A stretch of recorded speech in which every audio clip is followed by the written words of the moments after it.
Putin का chef, Putin का सबसे करीबी, सरकार में ना होने के बावजूद क्रेमलिन के सबसे ताकतवर शख्सियतों में से एक प्रोगजिन के बारे में दुनिया यही जानती थी। लेकिन अब उसकी पहचान बदल चुकी है, क्योंकि पुतिन के सबसे करीबी प्रोगजिन ने ही पुतिन के खिलाफ सशस्त्र विद्रोह शुरू कर दिया। अब रूस के भीतर 1000 किलोमीटर तक आतंक फैला दिया और रोस्टोव से लेकर मॉस्को तक रूस में आपातकाल जैसे हालात बन गए। अब प्रोगजिन की मर्सनरी ग्रुप वागनर ने 18 घंटे तक रूस के अंदर आतंक फैला कर रखा।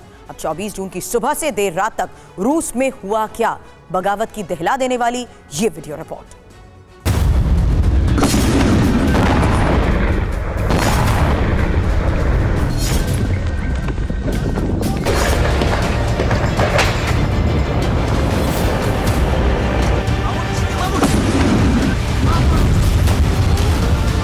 प्रिगोजिन के पीएमसी वैगनर ग्रुप के लड़ाकों ने यूक्रेन से लड़ने के बजाय अपने ही सुप्रीम कमांडर पुतिन के खिलाफ हथियार उठाए तो रोस्टोव से लेकर मॉस्को तक रूस रणभूमि बन गया।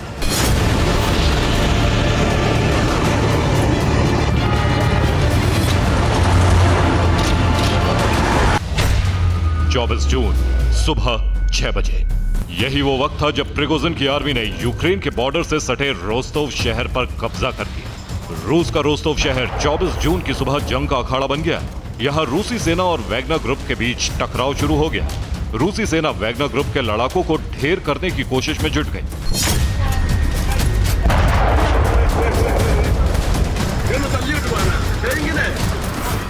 रूसी सेना के मिलिट्री हेडक्वार्टर पर भीषण हमले के बाद हड़कंप मच गया। जोरदार धमाके की आवाज से पूरा शहर गूंजने लगा। मौके पर मौजूद लोग जान बचाने के लिए भागने लगे। रोस्टोव शहर के साथ साथ यूक्रेन के बॉर्डर से सटे वोरोनिश शहर में रूसी सेना और वैगनर ग्रुप के लड़ाकों के बीच जंग छिड़ गई। वैगनर ग्रुप ने रूस के एक ऑयल डिपो पर कब्जा कर लिया।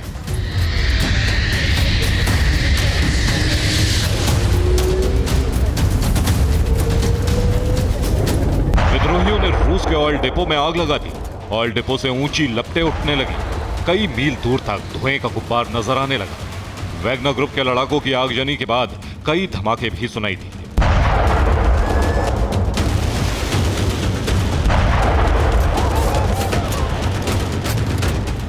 वोरोनिश में वैगनर लड़ाकों से निपटने के लिए रूसी एयरफोर्स को उतारना पड़ा। वोरोनिश में वैगनर ने रशियन IL-22M कम्युनिकेशन एयरक्राफ्ट को ध्वस्त कर दिया।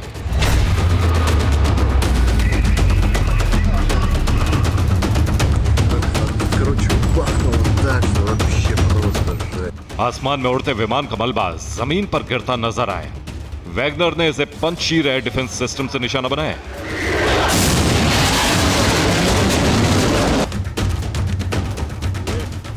वैगनर के हमले में रूस के कुल 6 हेलीकॉप्टर और 1 सैन्य वाहन ध्वस्त हो गए। रोस्टोव और वोरोनिश से प्रिगोजिन की आर्मी ने विद्रोह की शुरुआत की और राजधानी मॉस्को में हाई अलर्ट जारी कर दिया गया।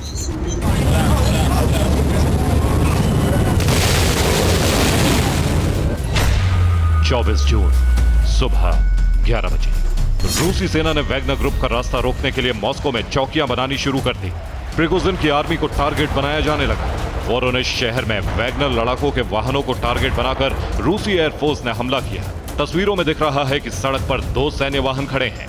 उनके आगे एक ट्रक जा रहा है। तभी उस ट्रक पर एक रॉकेट आकर गिरता है और बड़ा धमाका होता है।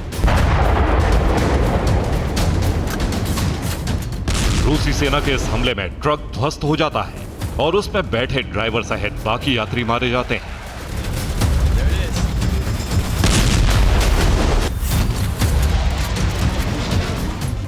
रूस की सेना ने वैगनर ग्रुप के लड़ाकों को मॉस्को तक पहुंचने से रोकने के लिए हाईवे पर बमबारी शुरू कर दी। ये तस्वीरें बोद्रोव हाईवे की। एक कार के डैश कैम में एक बड़े विस्फोट की तस्वीर कैद हो गई।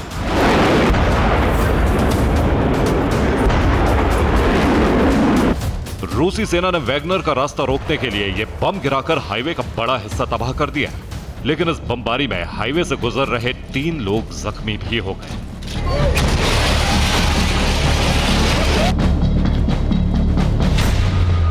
जून दोपहर 1 बजे रूस के राष्ट्रपति पुतिन ने ऐलान कर दिया कि प्रिगोजिन को इस विद्रोह की कीमत चुकानी होगी। साथ ही अपनी आर्म्ड फोर्सेस सहित वैगनर ग्रुप के लड़ाकों से विद्रोह रोकने की अपील भी की।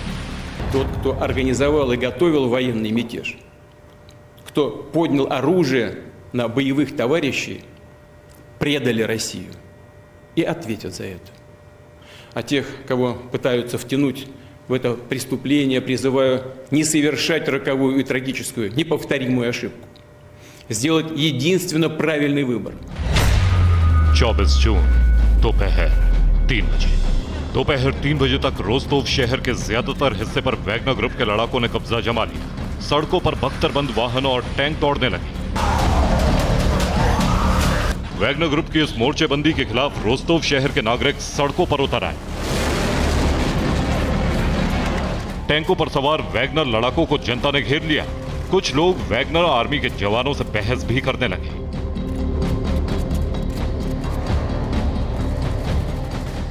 रोस्तोव और वोरोनिश पर कब्जा जमाने के बाद प्रिगोजिन की सेना ने मॉस्को की तरफ कूच कर दिया।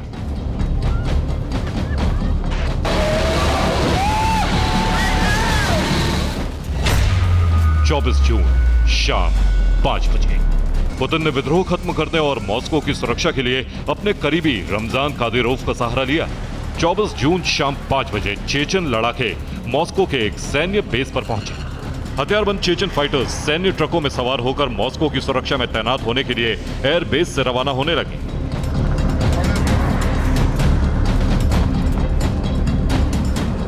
मॉस्को में जगह जगह सैन्य चौकियां बनाई जाने लगी। दिन ढलने तक प्रिगोजिन की आर्मी मॉस्को से 120 किलोमीटर दूर थी।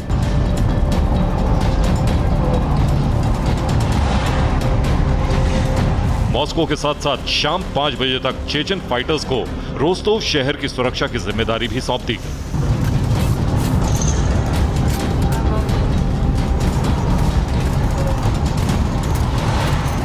चेचन फोर्सेस के बख्तरबंद वाहन और टैंक रोस्तोव की सड़कों पर दौड़ने लगे। रमजान कादिरोव की अखमत फोर्सेस ने रोस्तोव शहर में मोर्चेबंदी शुरू कर दी। चेचन फोर्सेस के टैंक और बख्तरबंद वाहन रोस्तोव के अलग अलग इलाकों में तैनात कर दिए गए। चेचन फाइटर्स को रोकने के लिए वैगनर ग्रुप ने रोस्तोव शहर की सड़कों पर लैंड माइन्स बिछानी शुरू कर दी। चेचन फौज का रास्ता रोकने के लिए रोस्तोव के अलग अलग इलाकों में इसी तरह लैंड माइन्स बिछा दी गई।